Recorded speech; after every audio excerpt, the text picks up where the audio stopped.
Hi, good afternoon, everybody. Welcome to Lead with Giants TV. My name is Tal Schnell. I'm your host this afternoon. And joining me is Joni Kunal with us from San Diego. Welcome to our show. Thank you.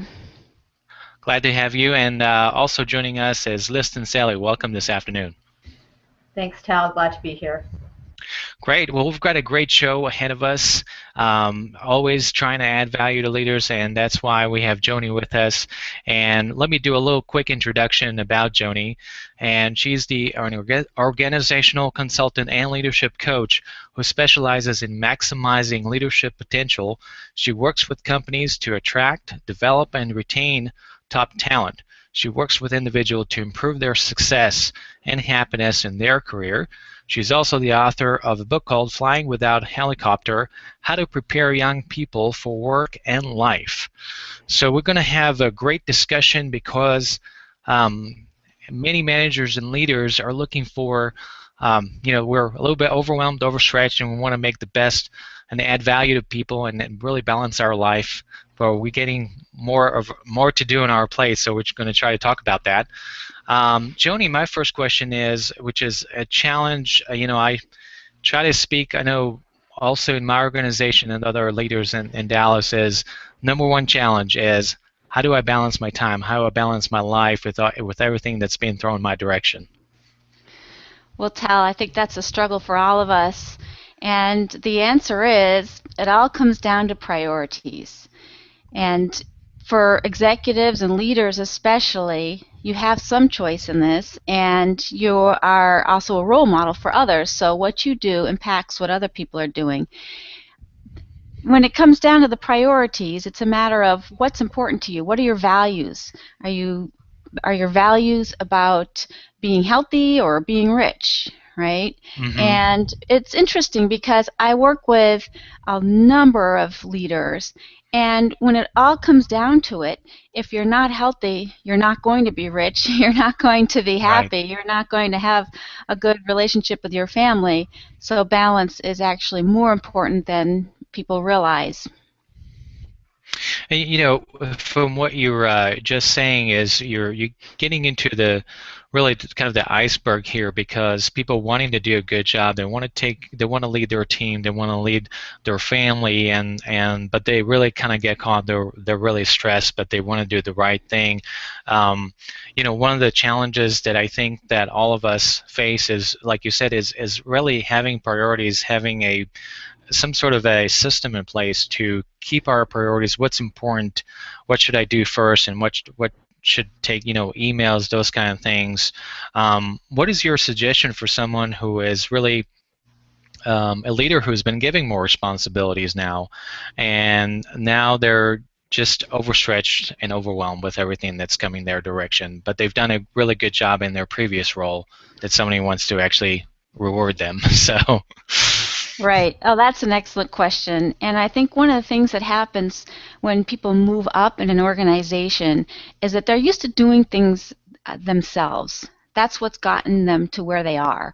And as you move up, you have to learn to delegate to others and have other people do a lot of the work so that you can focus on the strategy and the external factors and leading the organization. Sometimes that's hard for people to give up, the control factor. So it's a mhm, matter of realizing that if you want to stay sane and right. also do the best work for your company, you need to get a team of people who are effective. Great. Well, I know Liz has got her experience also working with Liz Stinselli Advisors there with work-life balance and other things going on. So let me open up for her question. So I want to take this a step further. We Sure. need to balance our lives inside of our jobs, but there are many of us who have full-time day jobs, and then we're also building our own things on the side.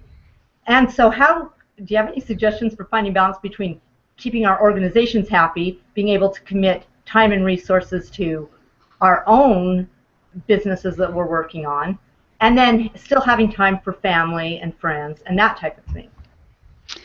Well, you actually are diving into the issue of time management.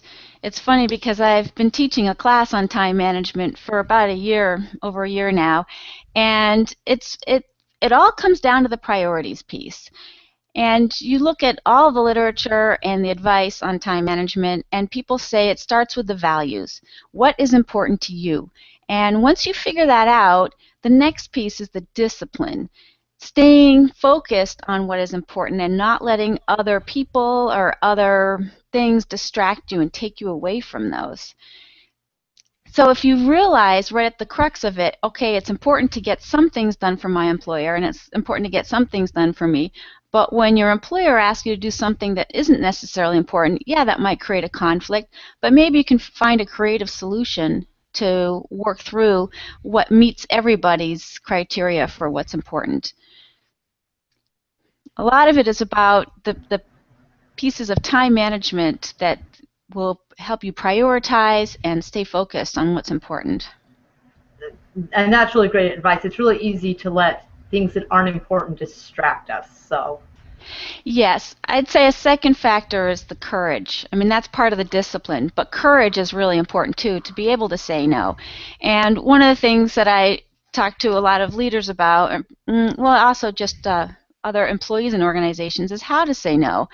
And it's not necessarily saying no. It could be saying yes, but understanding what are the consequences of doing that. So if you spend your day working on project X, then you won't have time to finish project Y. And which is more important to your employer? And let them help you decide that as well. Joni, talk to us about, we will actually have, for our audience, just so you know, with Lead with Giants, and then just anybody who's following this interview, we'll have a blog post as a guest blog post from Joni. One of the things, Joni, you share that 4 steps in living a sustainable lifestyle. If you don't mind, go through those with us for our audience a little bit. Sure, absolutely.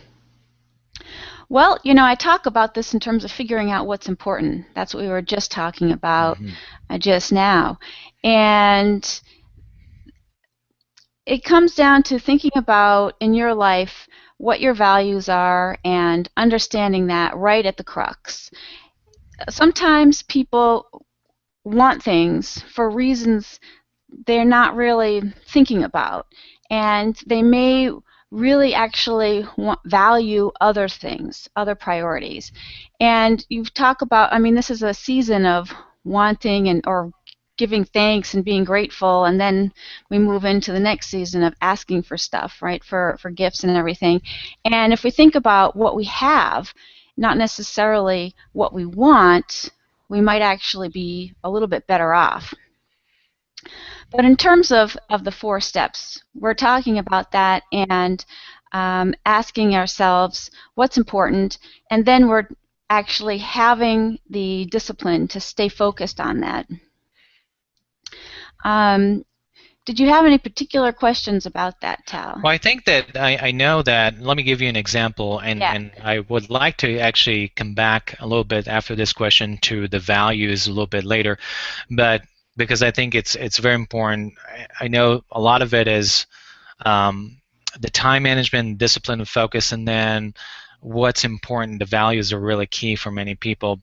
In terms of the lifestyle, is some people are, you know, I guess they are very focused on how they start their day, whether they are eating healthy, a healthy breakfast, or they want to get a fitness or kind of like a you know, a lifestyle that enables them to have some energy in their day. They maybe go running, they may go exercise, that kind of stuff. How important that is to the stress level, and what can not that everybody has the same lifestyle, but what are some of those things that can really help us stay focused and energized? That's a really good question. A couple of things that I talk about that are even the bigger picture areas are taking the breaks and having that downtime. And you're also talking about putting in the energy at the beginning of your day. Well, absolutely.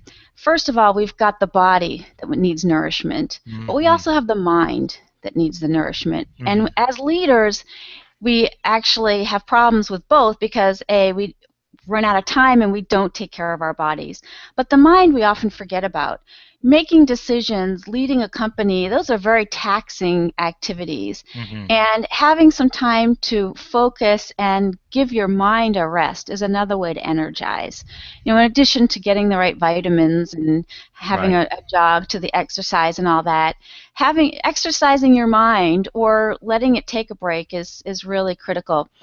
We talk about having some time just to relax and be creative and let your mind wander.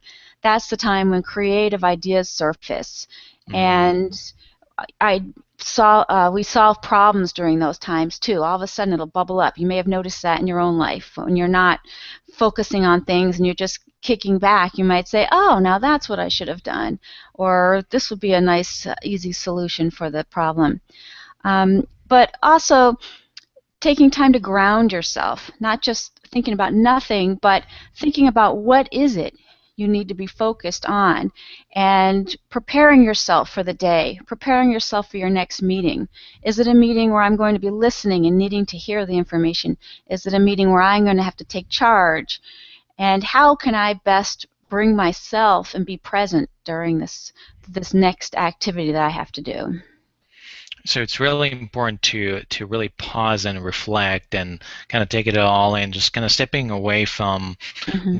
the to-do list, the execution part of it, and just reflecting on the day, taking those little breaks in between, and just kind of taking a almost like a mental breather, if you will, throughout the Mm-hmm. day, just trying to get yourself, because mentally we're not only physically exhausted, we're also mentally exhausted from everything that's coming out to our direction. Mm-hmm. Yeah, and that tends to lead to the burnout too. I mean, the physical pieces break down once we have a lot of stress on us, and the stress it stems from the cognitive part, right? What we're thinking about, what we're doing, what we're feeling, that we have the pressures, but that ends up showing up as physical damage to our bodies, right? We see this when it's too late. People have ulcers, they have chronic fatigue syndrome, they have heart attacks, all sorts of things come up which are real. And I've seen this with too many executives. And burnout as well. We get depression and other psychological factors as well that come up. And it's much better to think proactively about this. It's not just a matter of taking breaks during the day, but also the real breaks. And I wrote in the blog as well that it means actually turning off your electronics sometimes. That's an issue that has come up increasingly over time, that we're tied down to our phones, to our email, to all of these electronic communications, and we never actually turn it off. And if you're not powering down, or at least leaving your phone on your desk and Right. taking the run, then you're not actually disengaging from your work. Right.